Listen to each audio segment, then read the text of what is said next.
વાવ, એકદમ યમ્મી અને એકદમ easy Chinese fried rice. Sairam દોસ્તો, રાંધણીમાં આપ સૌનું હાર્દિક સ્વાગત છે.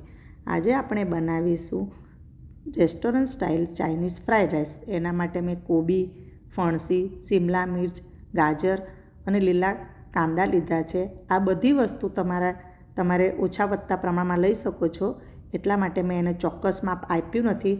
હવે તમે જેટલા વેજીટેબલ્સ લીધા છે એનાથી થોડું વધારે રાંધેલા ભાત લઈ શકો છો. તમારા પાસે વધેલું હોય તો પણ લઈ શકો છો અને તમે સ્પેશિયલ પણ બનાવી શકો છો. હવે આપણે એક પેનના અંદર ઓઇલ લઈ લઈશું. થોડું ઓઇલ વધારે લેવાનું છે. એના અંદર લસણ, આદું અને મરચાં બધું આપણે નાનું નાનું કાપીને નાખવાનું છે. એને પેસ્ટ નથી બનાવવાની. એને સરસ રીતે મિક્સ થાય એટલે પહેલાં તમે ફણસી નાખો. ફણસીને આપણે થોડી થવા દઈએ. ચાઇનીઝ ફ્રાઈડ રાઈસ દુનિયાભરમાં ખૂબ જ લોકપ્રિય વાનગી છે.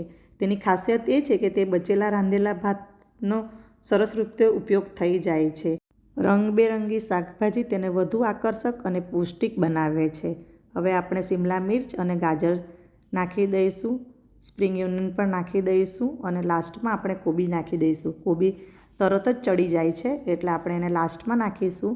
હવે એના અંદર આપણે સ્વાદ અનુસાર મીઠું, ધાણા જીરું પાવડર અને લાલ મરચાંનો પાવડર નાખીશું. આ બધું મેં ઘરના જ મસાલા વાપરું છું. તમે પણ આવી રીતે જ વાપરો. ખૂબ જ સરસ લાગે છે અને હેલ્ધી પણ રહેશે.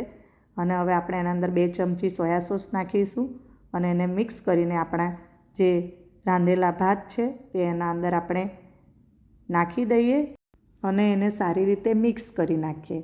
આ રેસીપી ખૂબ જ સરળતાથી બની જાય છે. ઘરના મસાલાથી આપણે બનાવવાની છે. અને ફ્રાઈડ રાઈસ હંમેશા હાઈ ફ્લેમ પર બનાવો જેથી એનો દાણો પણ છૂટો રહે અને ટેસ્ટ પણ ખૂબ જ સરસ આવે. આપણે એને લીલા કાંદાથી સજાવી નાખીએ અને ઢાંકી મૂકીએ 1 મિનિટ માટે.